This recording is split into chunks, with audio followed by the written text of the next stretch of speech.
ഒരാൾ തൻ്റെ ഭർത്താവിൻ്റെ അസുഖം മാറാൻ വേണ്ടി 10 മാസം അയ്യാമുൽ ബീദിൻ്റെ നോമ്പ് നോക്കാൻ നേർച്ചയാക്കി. അങ്ങനെ 6 മാസത്തോളം ആ നോമ്പ് നോറ്റുവരികയും പിന്നീടാണ് ഇത്തരം നേർച്ചകൾ ഇസ്ലാമിൽ അന്യമാണ് എന്നത് മനസ്സിലാക്കുകയും ചെയ്തത്. അപ്പോൾ ഇനി അത് നോക്കി വീടേണ്ടതുണ്ടോ, അത് നിർവഹിക്കേണ്ടതുണ്ടോ എന്നതാണ് ഒന്നാമത്തെ ചോദ്യം. ബിസ്മില്ലാ അൽഹംദുലില്ലാ വസ്സലാത്തു വസ്സലാമു അലാ റസൂലില്ലാ വഅലാ ആലിഹി വസഹ്ബിഹി വമൻ തബിഅഹും ബിഇഹ്സാനിൻ ഇലാ യൗമിദ്ദീൻ അമ്മാ ബഅദ്. ഈ നേർച്ചയുടെ വിഷയത്തിൽ പലരും മനസ്സിലാക്കി വെച്ചിട്ടുള്ള കുറേ തെറ്റിദ്ധാരണകളുണ്ട്. ചിലർ അതിന് യാതൊരു പ്രാധാന്യവുമില്ല എന്ന നിലക്കും മറ്റു ചിലർ അതിന് എന്തോ വലിയ മഹത്വമുണ്ട് എന്ന നിലക്കും രണ്ട് രൂപത്തിലും ആളുകൾ അതിനെ വിലയിരുത്തിയിട്ടുണ്ട്. അപ്പോൾ മൊത്തത്തിൽ നേർച്ചയുടെ കാര്യം നമ്മൾ നോക്കുമ്പോൾ നേർച്ച നേരുക എന്ന് പറയുന്നതോടുകൂടിയാണ് അതൊരു ഇബാദത്തായി മാറുന്നത്. നേർച്ച നേർന്നു കഴിഞ്ഞാൽ അത് ഇബാദത്തായി. അങ്ങനെ നേർച്ച നേർന്നത് വീട്ടണം.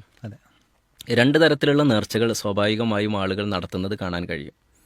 ഒന്ന്, ഒരു സൽക്കർമ്മം അവനവൻ്റെ ജീവിതത്തിൽ ചെയ്യാൻ വേണ്ടി ഐച്ഛികമായ പുണ്യമായ കാര്യങ്ങൾ സ്വയം ഒരു വാജിബായി പ്രഖ്യാപിക്കുക.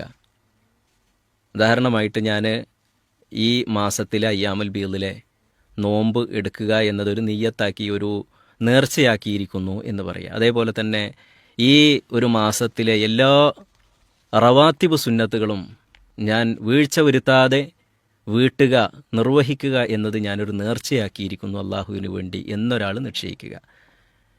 ഇതാണ് ഒരു നേർച്ചയുടെ രൂപമുള്ളത്. അതേപോലെ തന്നെ സാമ്പത്തികമായി ഇന്നത് നൽകും എന്ന് പറയുക, ഇതൊക്കെ അതിൽപ്പെട്ടത് തന്നെ. അതിലൂടെ ഐച്ഛികമായ സുന്നത്ത് അതെ, പിന്നീട് അത് നിർബന്ധമായി വരികയാണ്. അപ്പോൾ ഇയാൾ പിന്നീട് ഈ സൽക്കർമ്മം നിർവഹിക്കുന്നത് എങ്ങനെയാണ്?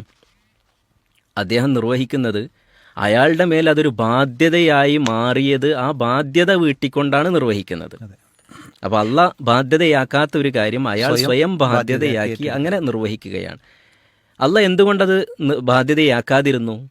അടിമകളെ സംബന്ധിച്ചിടത്തോളം അത് ബാധ്യതയാക്കുന്നതിൽ പ്രയാസമുണ്ടാകും. അപ്പോൾ സ്വയം ഒരു പ്രയാസം അദ്ദേഹം ഏറ്റെടുക്കുകയാണ്.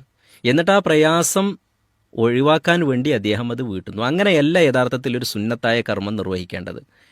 ഒരു പാവപ്പെട്ടവൻ്റെ പാവത്തരം കണ്ട് ദാനം ചെയ്യേണ്ടതിന് പകരം ഒരു പ്രയാസം അറിഞ്ഞ് അതിൽ ഔദാര്യം കാണിക്കേണ്ടതിന് പകരം ഇത് ഞാൻ കൊടുത്തു തീർക്കൽ എൻ്റെ ഒരു ബാധ്യതയാണല്ലോ എന്ന നിലക്കാണ് അവിടെയുള്ളത്. റവാത്തിബ് സുന്നത്തുകളുടെ മഹത്വം മനസ്സിലാക്കി അതിൽ വീഴ്ച വരുത്താതെ നിർവഹിക്കുക എന്ന ആ ഒരു ശീലത്തിൽ നിന്ന് ഇത് ഞാൻ ചെയ്യലൊരു എൻ്റെ ബാധ്യതയാണല്ലോ എന്ന നിലക്കാണ് പിന്നീട് അവിടെ അത് നിർവഹണം വരുന്നത്. അതുകൊണ്ട് തന്നെ അതത്ര പുണ്യമായ ഒരു കാര്യമല്ല. അങ്ങനെ നേർച്ച നേരുക എന്നത് പുണ്യമായ, അങ്ങനെ നേർന്നു കഴിഞ്ഞാൽ അത് വീട്ടിയേ മതിയാവും. രണ്ടാമത്തെ ഒരു കാര്യം, അള്ളാഹുവിൽ നിന്ന് എന്തെങ്കിലും ഒരു ഗുണം ലഭിക്കുന്നതിനു വേണ്ടി അള്ളാഹു സുബ്ഹാനഹു വ തആലയിലേക്ക് ഒരു സൽക്കർമ്മം നേർച്ചയാക്കുക, ഒരു നന്മ. അതാണ് നമ്മുടെ ഈ സഹോദരി ചെയ്തിട്ടുള്ളത്.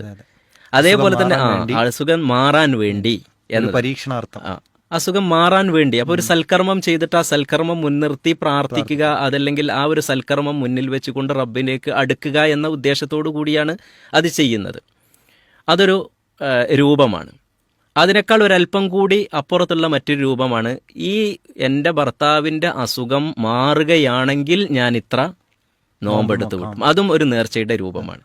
ഇത് പൊതുവെ എല്ലാ പണ്ഡിതന്മാരും ഒരു പുണ്യമല്ലാത്ത കാര്യമാക്കിയിട്ടാണ് അങ്ങനെ ഒരു ഷർത്ത് വെച്ചുകൊണ്ട് നേർച്ച നേരാതിരിക്കുക എന്നത് ഒരു പുണ്യം അല്ലാത്തത് തന്നെ.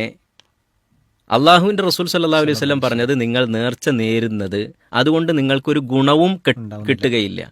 പാവപ്പെട്ടവന് എന്തെങ്കിലും ഈ പണക്കാരൻ്റെ അല്ലെങ്കിൽ നേർച്ച നേരാതെ പോക്കറ്റിൽ നിന്നും ഒന്നും എടുത്തു കൊടുക്കാത്ത ഒരാളുടെ പോക്കറ്റിൽ നിന്നും വല്ലതും പുറത്തേക്ക് കൊണ്ടുവരാൻ നേർച്ച കൊണ്ട് കഴിയും എന്നല്ലാതെ അതുകൊണ്ടൊരു കാര്യമില്ല എന്നാണ്. അതുകൊണ്ട് നമ്മൾ ചെയ്യേണ്ടുന്നത് ഈ നേർച്ചകൾ നേരാതെ സൽക്കർമ്മങ്ങൾ നിർവഹിക്കുക എന്നതാണ്. നേർച്ചയെ ഇസ്ലാം പ്രോത്സാഹിപ്പിച്ചിട്ടില്ല. എന്നാൽ നേർച്ച ഒരു ഇബാദത്താണ് എന്ന് നമ്മൾ പറയുന്നത്, ഇബാദത്തുകൾ എന്തായാലും പ്രോത്സാഹിപ്പിക്കപ്പെട്ടതാണ്. ഇബാദത്തിൻ്റെ ഏറ്റവും ചുരുങ്ങിയ രൂപം സുന്നത്താണ് എന്നതാണ്. ഒന്നുകിൽ വാജിബായിരിക്കും, അല്ലെങ്കിൽ ഏറ്റവും ചുരുങ്ങിയത് സുന്നത്തെങ്കിലുമായിരിക്കും. അപ്പോൾ നേർച്ച നേരുമ്പോഴാണ് അവിടെ എന്ത് ചെയ്യുന്നത്, ഒരു ഇബാദത്തായി വരുന്നത്. അല്ലാത്തടത്തോളം അതൊരു ഇബാദത്ത് അല്ല. അതുകൊണ്ട് തന്നെ നേർച്ച നേരാതെയാണ് ചെയ്യേണ്ടത്. ഇപ്പോൾ സഹോദരിയെ സംബന്ധിച്ചിടത്തോളം 6 മാസം കഴിഞ്ഞതിന്റെ ശേഷമാണ് ഇതത്ര പുണ്യമല്ലാത്തൊരു കാര്യമാണ് എന്ന് മനസ്സിലാക്കിയത് എന്നാണ്. പുണ്യമല്ലാത്തത് നേർച്ച എന്നുള്ളതാണ് പുണ്യമല്ലാത്തത് എന്ന് പറഞ്ഞത്. നേർച്ച നേർന്നുകൊണ്ട് സൽക്കർമ്മം ചെയ്യുക എന്നത്. എന്നാൽ അത് നേർന്ന സ്ഥിതിക്ക് സഹോദരി അത് നോറ്റു വീട്ടിയേ മതിയാകൂ. ഒരിക്കലും അത് ഒഴിവാക്കാൻ പറ്റൂല. ഇനി അത് ഒഴിവാക്കിയിട്ടുണ്ട് എങ്കിൽ അതിൻ്റെ പ്രായശ്ചിത്തം നൽകുക തന്നെ ചെയ്യേണ്ടതുണ്ട് എന്നതാണ് നമ്മൾ മനസ്സിലാക്കേണ്ടത്. നേർച്ച നേരാതിരിക്കുകയാണ് വേണ്ടത്. നേർന്നു കഴിഞ്ഞാൽ അത് വീട്ടൽ വിശ്വാസികളുടെ ബാധ്യതയുമാണ്. അത് വിശുദ്ധ ഖുർആനിൻ്റെ ആയത്തിലൂടെ തന്നെ അല്ലാഹു സുബ്ഹാനഹു വ തആല പറഞ്ഞതാണ്. അവരുടെ നേർച്ചകൾ വീട്ടുന്നവരാണ് അവർ.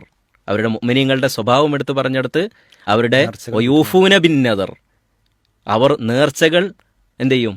വീട്ടും, പാലിക്കും, പൂർത്തീകരിക്കും എന്ന് വിശുദ്ധ ഖുർആൻ പറഞ്ഞതാണ്. അതാണ് നമ്മൾ ശ്രദ്ധിക്കേണ്ടുന്ന പ്രധാനപ്പെട്ട ഒരു കാര്യം. അപ്പോൾ ഈ സഹോദരിയുടെ വിഷയത്തിൽ 10 മാസമാണ് നേർച്ച ചെയ്തിട്ടുള്ളത്. ബാക്കിയുള്ളത് മാസം എടുത്തു ബാക്കി 4 മാസം കൂടി ചെയ്യേണ്ടതുണ്ട് എന്നർത്ഥം.